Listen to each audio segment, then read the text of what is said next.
Bonjour à tous, on se retrouve sur l'hippodrome de Deauville pour une nouvelle émission Quintet Flash ce dimanche. Et c'est dans le prix du Pays de Bray qui va avoir lieu ce Quintet Plus. C'est un handicap réservé aux chevaux âgés de 3 ans et plus sur la distance de 1900 mètres. Et ils vont évoluer sur la PSF. Et c'est une surface particulière, il faut être un adepte et on en trouve quelques-uns au départ de cette épreuve. On va pouvoir s'appuyer sur des bases assez solides à mon avis. Mais on va voir tout ça avec mon analyse.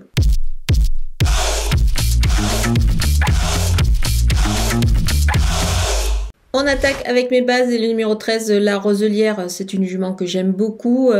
Elle reste sur des tentatives assez intéressantes. Moi, je pense qu'elle est capable ici, pourquoi pas, de s'imposer tout simplement. C'est pour cette raison que je vous conseille aussi de la jouer au jeu simple gagnant placé sur le site theturf.fr. Et pour cela, vous utilisez le code promo FlashTurf pour bénéficier des 250 € de bienvenue. Le numéro 5, Vent Contraire, il faut le reprendre sur sa récente sortie. C'était sur ce parcours qu'il avait réalisé à sa meilleure performance, c'était le 28 août dans les Quintet Plus. Je pense qu'il est en mesure de rééditer cette performance-là. Il est pas mal placé au poids, c'est un cheval assez intéressant avant le coup. Le numéro 2, Watch Him, il a lui aussi bien couru dans le Quintet Plus justement du mois d'août avec une belle 5e place. Il finissait bien ce jour-là, moi je pense qu'il est en mesure de répéter ici. Les opposants avec le 10 Pont Mirabeau il court peu souvent mais souvent quand même assez à bon escient. C'est un cheval qui a réalisé des performances plutôt pas mal. Bon, avec le numéro 16 à la corde, c'est pour cette raison que je l'ai mis un peu plus bas, mais j'y crois beaucoup avant le coup. Le numéro 3, Hooking, il m'a laissé vraiment une belle impression lors de sa 8e place. C'était dans un handicap le 18 octobre dernier sur ce parcours justement. Il finissait bien, je pense qu'il peut améliorer son classement ici. Le numéro 11, Tant pis pour eux, alors c'est 2,5 kg de plus sur sa valeur, sur sa récente victoire. Mais je pense qu'il est en mesure de répéter ici. Bon, certes, il a tiré la corde 15, ça m'embête un peu, mais il a des moyens.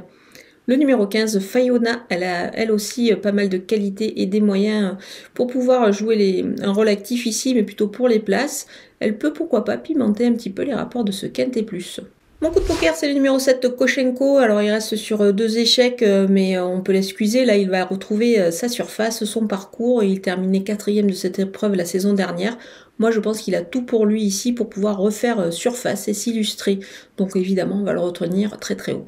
On poursuit avec les outsiders et le numéro 4, Sky Power. C'est un cheval qui a de la qualité et je le préfère un petit peu sur le mile, mais justement sur sa qualité, je pense qu'il est en mesure de pourquoi pas venir accrocher une petite place. Le numéro 6, Royaumont, alors il a beaucoup moins de marge dans l'handicap, on peut le préférer dans des courses à condition ou dans les réclamés, mais il est tellement bien et surtout il apprécie le sable, donc on va quand même s'en méfier ici. Le numéro 16, Bobby d'Argent, il ne cesse de perdre du poids et du coup retrouve une valeur assez intéressante dans cette épreuve. Maintenant, où en est-il, on ne sait pas trop, mais c'est quand même délicat de l'écarter complètement, donc on va le surveiller de près. Le numéro 1, Dragonette, il a pris 7 kg en 2 victoires, donc évidemment sa marge est beaucoup plus réduite. On l'a vu la dernière fois, il a eu un petit peu de mal, mais toutefois quand même c'est un cheval qui a des moyens, donc on ne va pas totalement l'éliminer. Le numéro 8, Rock Joyeux, il revient sur le sable. Ça peut lui permettre, pourquoi pas, de se racheter. Donc attention à lui, la cote pourrait être pas mal. Le numéro 12, Pink Intellectual, sa corde 4 est vraiment bonne là, ici. C'est pour cette raison que je m'en méfie et que je ne l'écarte pas totalement. Donc attention, il peut aussi y avoir une petite cote. On termine avec les délaissés et le numéro 9, Nottingham, il a moins de marge à cette valeur, c'est pour cette raison que je l'écarte, mais c'est un cheval que j'aime beaucoup. Le numéro 14, Carwalen, l'opposition est un peu difficile pour lui, donc on va s'en passer ici. Voilà, on a passé en revue tous les partants de ce Quintet Plus Deauville. Je vous laisse avec ma sélection et mes conseils de jeu.